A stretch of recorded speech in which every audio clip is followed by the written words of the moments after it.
네, 1730년대 브라질에서 다이아몬드 광산이 발견되기 전까지 지난 2000년간 유일하게 다이아몬드가 생산된 곳이 바로 인도입니다. 그렇죠. 인도는 오래된 역사만큼이나 세계적인 명성을 떨치는 다이아몬드가 많은데요.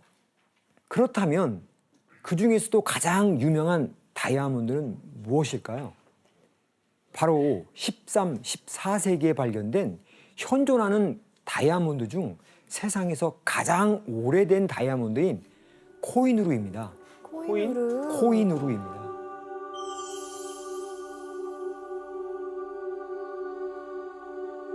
페르시아어로 빛의 산이라는 뜻의 이 다이아몬드에는 한 가지 전설이 있는데요. 코히누르를 소유한 자가 세계를 지배한다는 겁니다. 그도 그럴 것이 다이아몬드라는 이름은 정복할 수 없다라고 하는 그리스어 아다마스에서 유래됐는데요. 이 귀한 보석을 차지한 사람들은 모두 황제 또는 권력자였습니다.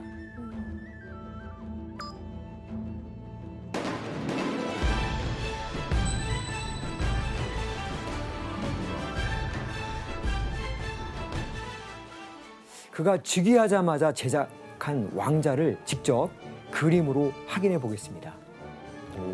예. 왕자의 맨 꼭대기를 장식한 것이 코히누르인데요. 큰데? 멀리서 봐도 저 정도면은 크기가 그러니까 사람 머리만한 거 아니에요? 그렇죠. 샤자한 황제는요, 자신의 왕자를 장식하기 위해서 1톤이 넘는 금과 루비, 에메랄드, 샤파이어, 진주 등 230kg의 각종 보석들을 동원했는데요. 이 화려한 왕자의 정점을 찍은 최고의 보석이 바로 코히누르 다이아몬드입니다. 코히누르 다이아몬드의 크기는 무려 186캐럿이었다고 합니다. 186캐럿이었다고 합니다. 그럼 요만했다는 얘기인 것 같은데?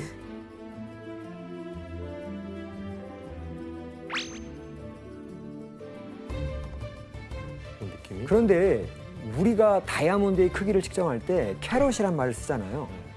캐럿은 무게를 뜻하는 단어로 1캐럿은 0.2g을 나타내는데요. 옛날에 보석을 사고 팔 때 캐럿 나무콩이라고 하는 열매의 무게가 0.2g이었기 때문에 이 콩을 기준 삼아서 보석의 무게를 측정했다고 합니다. 0.2g이면 되게 작은 무게네. 네. 1g도 안 되는 거네. 여기서 가장 궁금한 것은 과연 186캐럿의 코히누르 다이아몬드가 얼마일까겠죠? 가격이요? 그렇죠. 대략 1,700억 원으로 추정되고 있습니다. 1,700억 원이요? 그때 당시 그 인도 최고의 보물이잖아요, 그러면. 그렇죠. 그거 지금 어디가 있어요, 이거? 최강의 권력자들이 차지했던 코히누르는 안타깝게도 인도에 없습니다. 그럼 어디에 있을까요? 영국에 있겠죠? 식민지 시대에 뺏겼나요? 네. 피터 씨한테 있는 건 아니죠? 저는 없어요. 네. 네. 현재 코히누르가 보관된 곳은 영국의 왕실인데요. 그럴 것 같았어. 코히누르는 무굴 제국을 차지한 영국의 손에 들어가게 됩니다. 그리고 1850년 영국의 빅토리아 여왕에게 전해진 겁니다. 하지만 빅토리아 여왕은 처음 코히누르를 받았을 때 꽤 실망했다고 합니다. 왜요? 여러 권력자의 손을 거치면서 모양도 좀 무뎌지고 반짝임도 좀 덜 했거든요. 그래서 여왕은 코히누르를 105캐럿으로 세공해서 브로치로 사용했는데요. 가슴 부위에 꽂은 브로치 보이시죠? 네, 이게 바로 105캐럿으로 세공된 모습입니다. 조금 해졌네. 조금 해졌네. 그럼 코히누르의 가장 최근 모습은 어떨지 다음 사진을 보겠습니다. 더 작아진 거 아니야? 더 세공이. 왕관의 중앙에 장식된 큰 다이아몬드가 바로 이 코히누르입니다. 단 6명의 군인이 일으킨 쿠데타가 어떻게 성공할 수 있었던 성공했다고요? 걸까요? 성공했어요? 그렇죠. 네? 그건 사실 부패할 대로 부패한 정부의 쿠데타를 막을 병력조차 사실 없었기 때문인데요. 그럼 쿠데타 성공 이후에 어떤 인물이 국가 수상의 자리에 올랐을지 사진으로 확인해 볼까요? 6명 중에 하나인가 그러면? 그러겠죠. 당시 쿠데타를 진두지휘했던 이 인물이 바로 25살의 대위 발렌타인 스트라스. 이 사람은 이제 세계 최연소로 시에라리온의 국가 원수에 올랐고요. 와, 25살. 국민들은 젊은 청년이 수장이 됐으니 기존과 다른 새로운 통치력을 보여줄 것이다. 라는 이런 희망을 좀 제발. 가지기도 했죠. 근데 안타깝게도 스트라서 군사 정부 역시 이전 정부와는 크게 다르지 왜 않았어요. 그러는 거야? 아, 그는 이제 집권 다음에 4억 3천만 달러의 그런 가치의 다이아몬드를 스웨덴에 불법 수출도 했고요. 뿐만 아니라 외국인 용병을 고용하는데요. 스트라서가 고용한 용병 회사는 Executive Outcomes라고 불리는 아주 악명 높은 회사였습니다. 백인 장교를 중심으로 세워진 남아프리카 공화국 용병 회사로 주로 흑인들을 탄압하는 데 투입된 회사였습니다. 발렌타인 스트라스는 자신도 언제 쿠데타를 또 당할지 모른다는 이런 불안감을 항상 가지고 있었죠. 그래서 나라의 평화와 안보보다는 자신의 안위를 위해서 이 용병들을 그 시에라리온으로 불러들인 것입니다.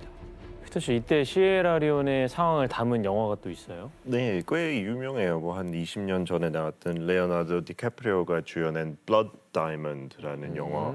그 디카프리오도 맡은 역할이 바로 그 용병이었죠. 근데 저기 영화에서는 디카프리오가 영웅 캐릭터인데 실제로 용병들은 그 다이아몬드 조금 욕심내서 차지하기 위해서 약간 반군들처럼 사람들 막 괴롭히고 그랬대요, 사실. 그러면 교수님 그 부패한 정부군에 부패한 반군에 또 외국 용병까지 들어오니까 나라가 그냥 엉망이었을 것 같아요. 맞습니다. 이제 문제는 이뿐만이 아니었습니다. 당시 시에라리온의 문제를 해결하겠다면서 나선 이들이 또 있었는데요. 서아프리카 평화유지군인 에코모, 또 반군의 수탈을 견디지 못하고 부족들이 스스로 만든 민병대까지 활동에 나섰습니다. 한마디로 이런 시에라리온의 정글은 반군, 정부군, 평화유지군, 민병대, 그리고 용병까지 뒤섞여서 서로 와. 사륙을 벌이는 그야말로 아비규환의 상황이었던 것입니다. 오. 그리고 이런 혼란을 잠재우지 못한 스트라서 정부의 무능함을 지켜본 국민들 사이에서는요, 다시 군사 정부를 몰아내고 국민의 손으로 직접 정부를 뽑아야 한다는 목소리가 커지게 됐습니다. 그리고 당시 부사령관이자 현재 시에라리온 대통령인 줄리어스 마다 비오가 부패한 발렌타인 스트라스를 쿠데타로 몰아내는 데 성공합니다. 이후 1996년 선거를 열고 대통령을 뽑겠다고 발표하는데요. 드디어 시에라리온에 처음으로 민주적인 선거가 열리게 된 것입니다. 야, 선거를 통해 지도자를 선출하겠다는 이러한 정부의 발표에 포데이스 앙코와 그가 이끄는 반군 RUF는 시에라리온 전역에서 선거 중단 작전을 펼치게 되는데요.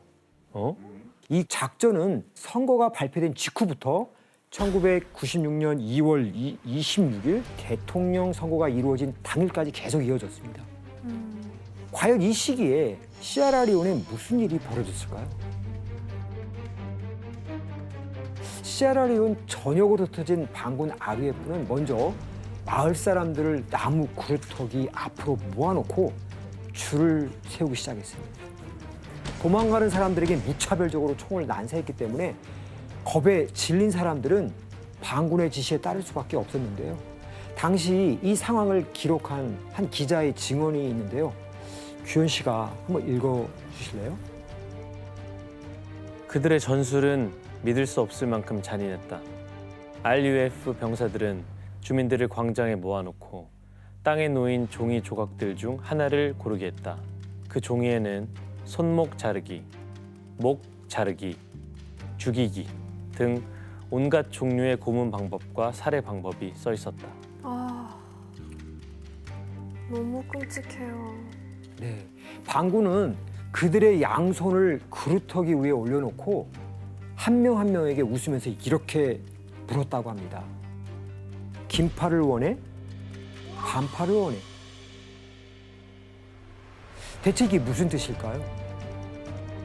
긴팔은 팔꿈치 아래로, 반팔은 팔꿈치 위로 자르는 걸 의미하는데요. 어,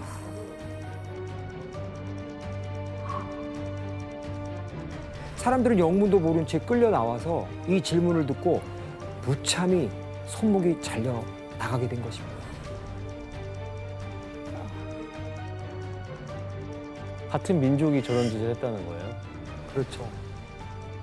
내전 직후 이렇게 반군에 의해 손과 발이 잘린 시에라리온의 장애인 수만 2만 7천여 명에 이르렀다고 합니다.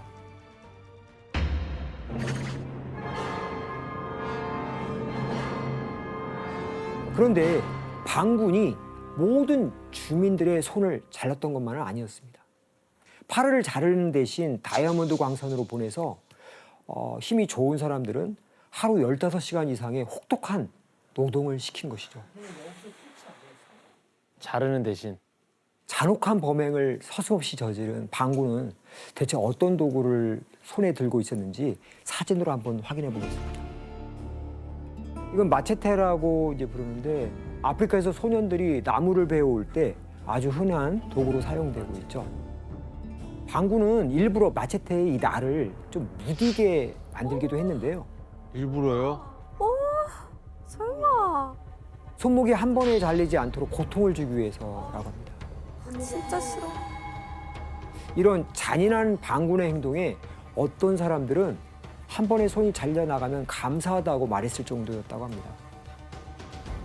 같은 나라 사람들을 상대로 왜 이런 끔찍한 일을 저지른 건가요? 포데이 상코와 반군 RUF의 숨은 속내가 무엇인지 먼저 피해자의 이야기를 들어볼까요?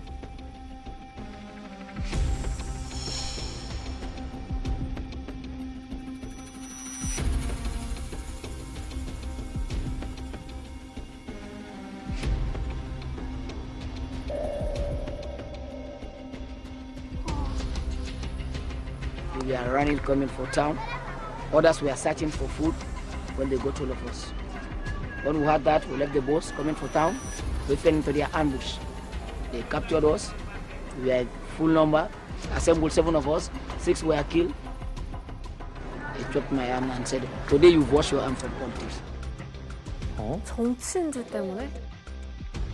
When I say we can't taste the bitterness of the war, I shouldn't tell you that the court we had instead of go to Chiyankaba and come back like we will give it and.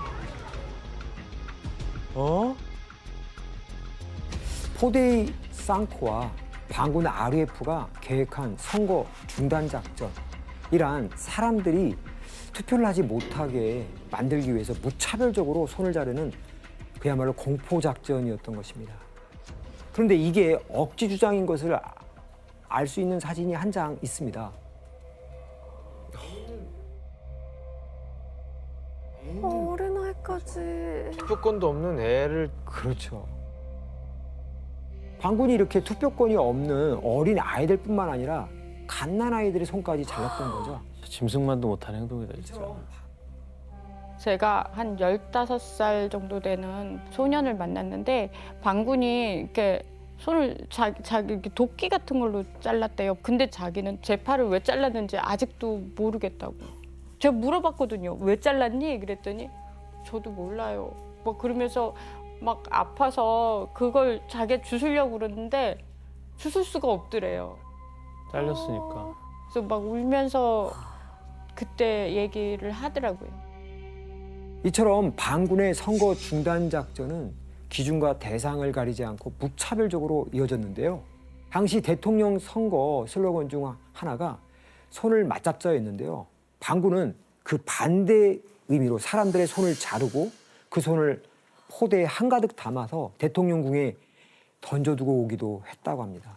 1996년 2월 대통령 선거는 예정대로 이루어졌고요. 시에라리온 사상 첫 민선 대통령이 탄생했습니다. UN 변호사 출신 아흐메드 태장 카바 대통령인데요. 시에라리온의 정권을 잡은 카바 대통령에게 나라의 안정을 이루고 다이아몬드 광산을 되찾기 위해 시급히 수행할 일이 있었습니다. 바로 반군의 수장인 포데이 상코의 악행을 멈추는 것이죠. 그죠. 그런데 이때 시에라리온 내전을 지켜만 보던 국제사회가 황당한 제안을 내놓습니다. 바로 평화를 위해서 포데이 상코를 새로운 정부에 참여시키라는 것이죠. 뭔 짓을 하는 거야 지금. A급 전범인데? 그렇다면 카바 대통령은 이 제안을 받아들였을까요? 안 받죠. 절대 안 받죠. 어떻게 대통령 또 안 됐는데. 받으면 계속 내전이 발생할 거 아니에요. 사실 오랜 내전으로 나라의 근간이 흔들리는 이런 상황 속에서 카바 대통령은 국제사회의 지원을 받기 위해 할 수 없이 1996년 11월 코트디부아르 아비장에서 포데이 상코와 평화협정을 맺기로 합니다. 아비장 평화협정 주요 내용. 무력 충돌을 즉각적으로 끝낸다. 서명 후 2주 이내 평화정착위원회를 세운다. 정부가 고용한 외국 군대 병력은 신속히 철수한다. 모든 RUF 전투원은 무장 해제한다. RUF를 합법화하고 사회에 재통합한다.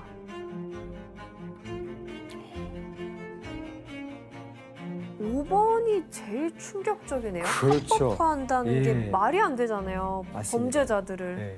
이 협정 내용 중에 지금 방금 혜성 씨가 잘 지적하셨는데 5번째 있는 이 내용 좀 이해가 잘 안 되죠.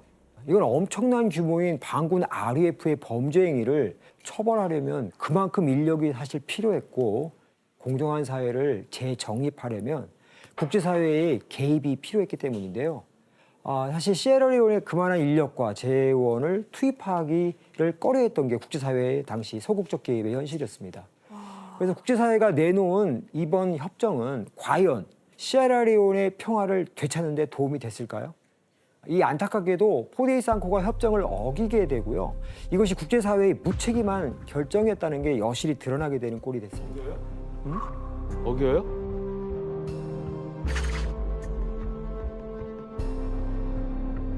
이 상코는 전쟁을 오래 끌면서 다이아몬드 광산을 차지하는 것이 훨씬 이득이었기 때문에 국제사회 몰래 무장해제하지 않고 무기를 계속 사들이고 있었는데요. 때마침 이 사실이 정부에 무전 감청으로 들통나면서 1997년 3월 나이지리아 공항에서 탄약 밀수 혐의로 체포됩니다. 이후 상코는 사형 선고를 받게 되지만 여전히 그를 따르던 추종자들이 반란을 일으키면서 정부군과 팽팽한 긴장감을 유지하게 되죠.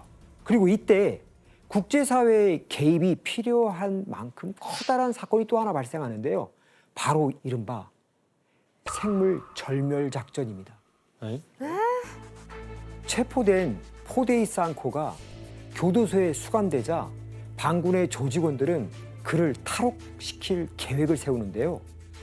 하지만 이를 예상한 정부군이 상코의 거취를 옮겨버리자 화가 난 반군이 살아있는 것은 쥐새끼 한 마리도 남기지 않겠다며 생물 절멸 작전을 선포한 것입니다. 국제사회는 다시 한번 시에라리온 내전에 관여하게 되죠.